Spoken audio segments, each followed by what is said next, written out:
Hey everybody, in this video I will be talking about substances and mixtures. A substance, written here, is just any type of matter that is unique and shares the same property. For example, gold is a substance because all gold is shiny and yellow. Another example is table salt. All table salt is a substance because all table salt shares the property of being salty and rock solid. When you break down a substance to the smallest type of matter there is, you get what is called the element. So, an element, written here, is a substance that cannot be broken down into any other substance. In a way, you can think of elements as the substances that make up other substances. Remember in the last video how I talked about how an atom is the smallest building block of matter composed of a positively charged nucleus and negatively charged electrons surrounding it? Well, what if I said that the element is just a specific type of atom, like how a red 2x4 Lego piece is a specific type of Lego piece? Let's continue this analogy. We can think of the atom as a Lego piece, which is the smallest building block of a structure. If we change the color and size of the piece, we change the identity of the Lego block, or in our case, the atom. Therefore, we can think of the different sized Lego pieces with different sizes and colors. So I'll draw a Lego block that's yellow, and I might draw a Lego block that's blue. So we can think of these Lego pieces with different sizes and colors as our different elements that have different sized nuclei and different number of electrons. We will get into that in a future video. But all in all, the element is the purest substance that we have since it is made of the smallest matter possible, aka the atom. So you can think of the atom as the thing itself. And you can think of the element as the adjective that describes and specifies what type of atom it is. So it describes. For example, the Lego block is the thing, and in order to describe it, we can call it red or yellow or blue, and etc. For example, this circled here isn't just any sort of atom. It's a sodium atom. The word sodium is the element that specifies what type of atom we are talking about. So in our case, sodium describes an atom with 11 electrons, and in this image the electrons are just these tiny little gray dots. We could also use sodium as a noun. For example, we could say something like, ooh, look, here's some sodium metal here, which is just made up of these individual sodium atoms. Now, we're going to get on to another topic. When we combine two or more atoms together chemically, we get a molecule. These atoms can be the same or they can be different. In other words, they can be made of one element or many. Meanwhile, when we combine two or more different elements together, we get something called a compound. Let's take a look at an example. In this first image, we have two oxygen atoms combined together via a covalent bond, which we will talk about later. But this can be written as O2. So is this a compound or a molecule, or perhaps both? Well, since this molecule has two or more atoms combined, since it has two oxygen atoms, then we can call this a molecule. But since this is made up of only one element, aka oxygen, then we cannot call this a compound because a compound needs two or more different elements combined. But since this has only one element combined, then we cannot classify it as a compound. Therefore, O2 can be classified as a molecule. Now let's look at our second example, NaCl, or sodium chloride, or table salt. So let me write sodium chloride. Note how sodium is Na and chloride is Cl. So is NaCl a molecule? Well, since NaCl has two atoms, Na and Cl, then we could call sodium chloride a molecule.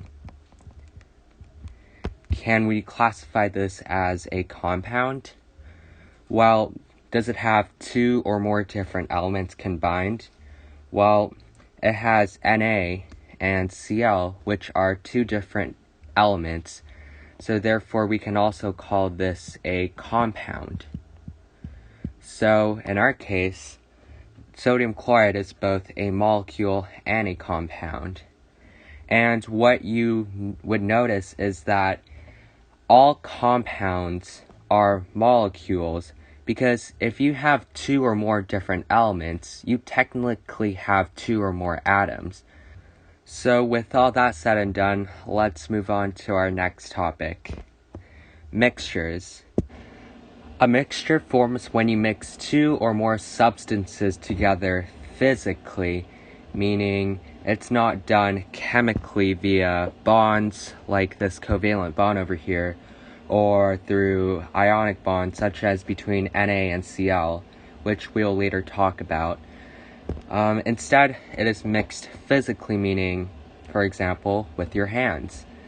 So when you mix two or more substances physically, you get a mixture that can have either a uniform property or not uniform property.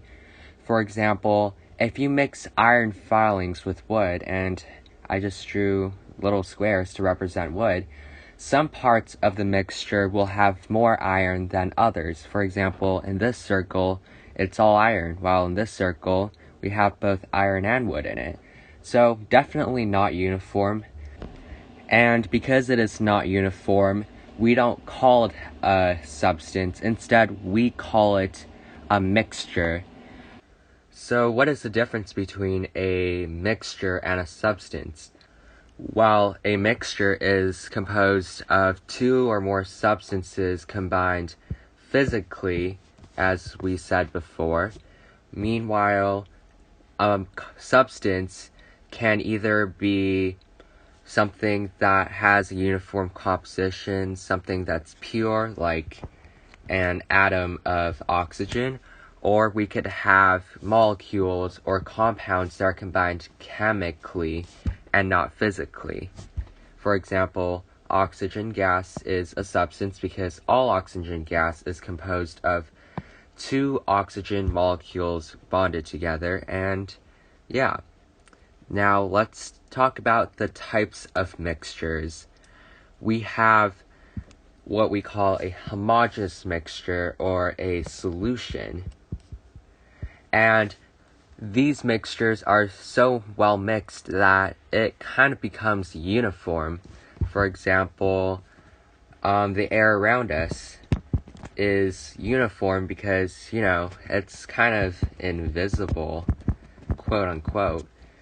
But around us, we actually have a bunch of air molecules that surround us, but we just don't see it because they're so well mixed that all the different gases in the air seem to exist in one state or exist as one. But don't be fooled. Even if a mixture is uniform like that of a homogeneous mixture, it will never be perfectly uniform like a compound or a molecule. For example, sodium chloride is always found in a 1-to-1 ratio no matter where you look. But on the other hand, homogeneous mixtures are not perfectly uniform, but they're uniform to the point that we can't tell the difference. So, for example, let's look at a homogeneous mixture such as air. Now, air is just all around us. It's, as I said before, invisible. But just because air is uniform and seemingly mixed really thoroughly, it doesn't mean that it's perfectly uniform, which means that if you look at one spot, it will be different from the other spot, most likely.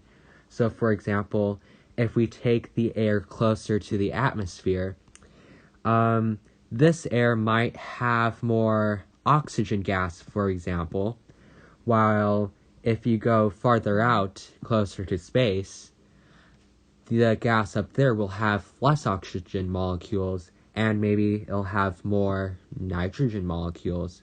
I don't know if that's true, but I'm just making a point that just because air is a homogeneous mixture, it doesn't mean that it's perfectly uniform. It's just uniform to the point that we can't really tell the difference, and it's really well mixed. So that's what homogeneous mixture is. So the main difference between a homogeneous mixture and a compound is that while a compound is combined chemically via bonds like this one, the mixtures that you see, such as homogeneous mixtures, are mixed physically. So we cannot forget that. That's probably the most important thing that differentiates the two. So let's now talk about the parts of a solution. We have what is known as the solute, which is the lesser substance, and we have the solvent, which is the greater substance of the two. Now, what do I mean by lesser and greater? Well, usually in a solution, the solute is present in lesser quantities than the solvent, which is present in greater quantities. Let's take an example.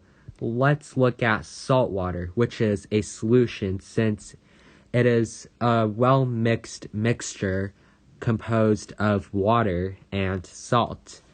So the solute is the lesser of the two, and something else about the solute is that it's usually the thing that we dissolve. So since we usually dissolve sodium chloride in water, then sodium chloride is the solute in salt water, while the solvent is the thing in the greater quantity, and it's usually the thing that dissolves. So in this case, the thing that dissolves is the water, the H2O, which is this part right here. So we call water the universal solvent. So I'm going to write that. Water equals universal solvent. Because it dissolves a lot of things, such as sugars, salts, and even oxygen gas. If water didn't have oxygen dissolved in it, how do you think fish breathe? Because fish, like us, breathe oxygen. So let me clear all this ink because it's getting in the way. So now let's talk about heterogeneous mixtures. This one right here. This is when a mixture is easily separated, its components are easily distinguishable, and most of all, it's mixed physically. So we have two main types of heterogeneous mixtures. The first is called a suspension. This is when the mixture has very large particles that are easily separated. So I'm going to write large right here. Now, rocks in a pile could be called a suspension. So if you imagine these things as rocks, well, a pile of rocks is technically a suspension because it's a mixture of very large rocks. Another example of a suspension is maybe we have some water here and we have a leaf on top of it. Well, technically this is a suspension because we have a very large particle over here and we have some water over here, and they're easily separated because, they're easily distinguishable. Now, A colloid is a little bit different. It's still a heterogeneous mixture because we could still see the different parts, but this time it's actually harder to see the different parts, and thus it's harder to separate the particles because they are barely seeable. Now, what do I mean by that? Well, let's take a look at this image. This image has mist, and in mist, there are very small water particles that we usually cannot see, because when all of them are combined together, we usually get a very hazy mist, and we can't differentiate between the particles, but we know that they are there. We can see them, but they're kind of hard to see. And another example of a colloid is, well, milk. You might not always be able to see it, but milk has very tiny fat globules that are in it, and they are so small that we call milk a colloid because the fat globules are small and they're pretty hard to separate from the rest of the milk. Now let's talk about something special about colloids. It's something called the Tyndall effect. If we shine a light through a colloid like milk or mist, the light will scatter and illuminate the particles. So in our image over here, the light from the traffic lights are shining through the mist, and we can clearly see spots in the colloid, aka the mist, where the light is being illuminated, so you're basically able to see the light. So now let's look at the particle interactions that cause us to see these things.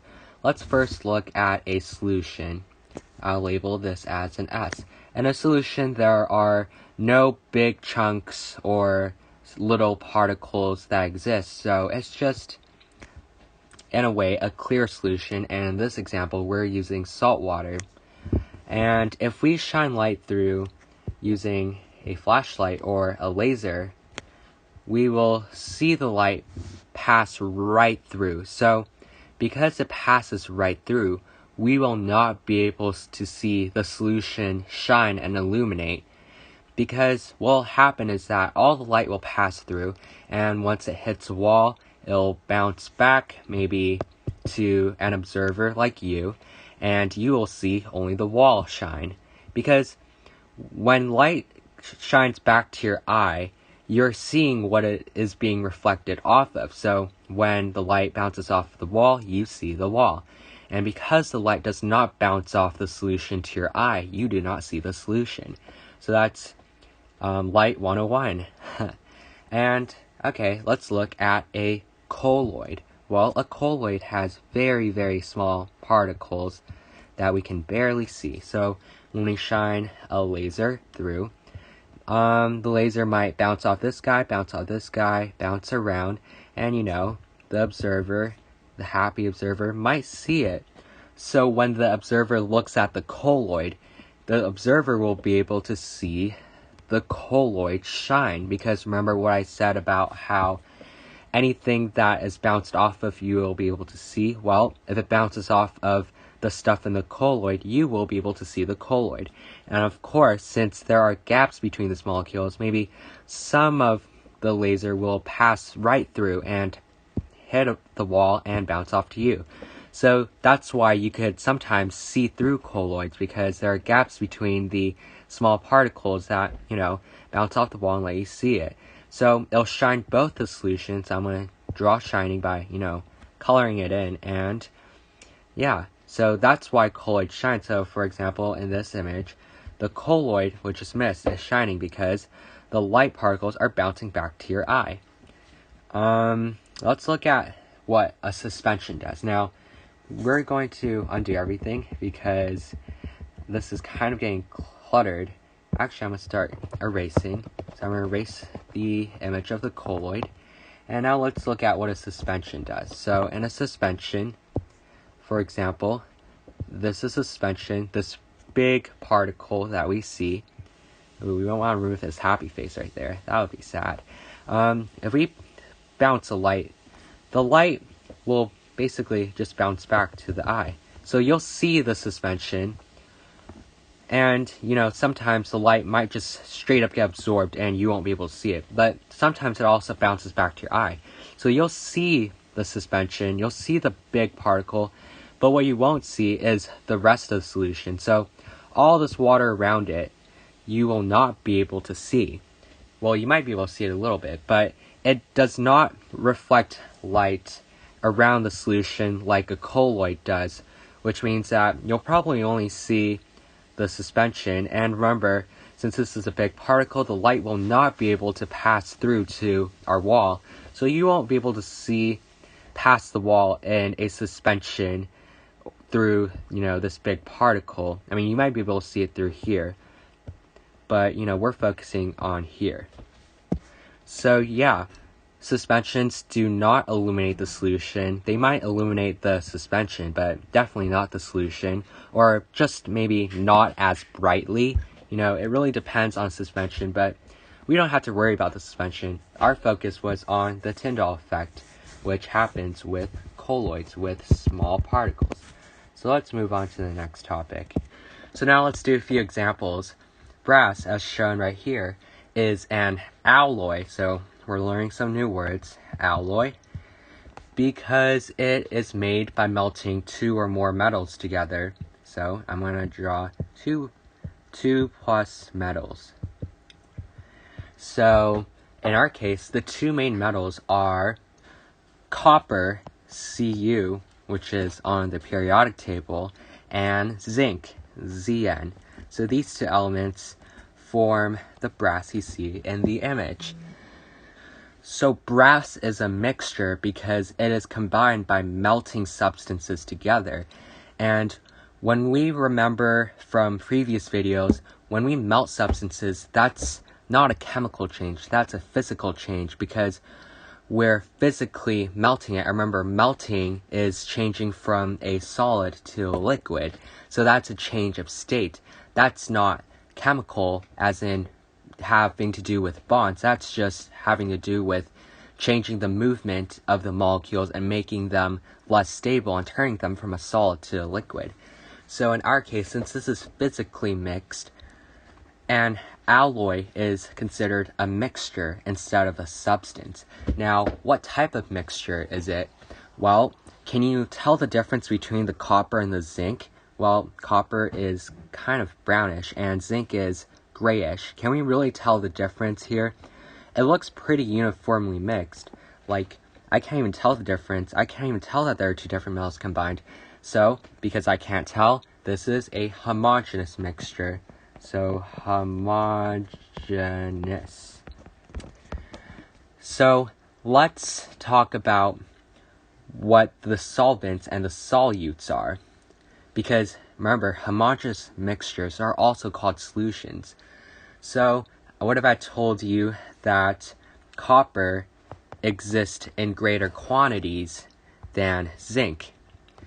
Then copper would be the solvent because it is present in greater quantities, and zinc would be the solute since it is present in lower quantities. Now I kind of chopped up that spelling, but it's Solute. Now let's look at our second example. So I'm going to undo some of that. Well, I can't do it any further, so I'm just going to erase it. Let's look at soil.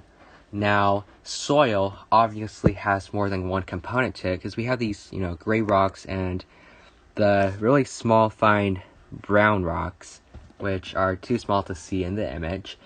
But we can clearly see that this is a heterogeneous mixture because it is composed of two or more substances that are obviously shown to be different, and we could clearly see that in the image as I talked about like 10 seconds ago.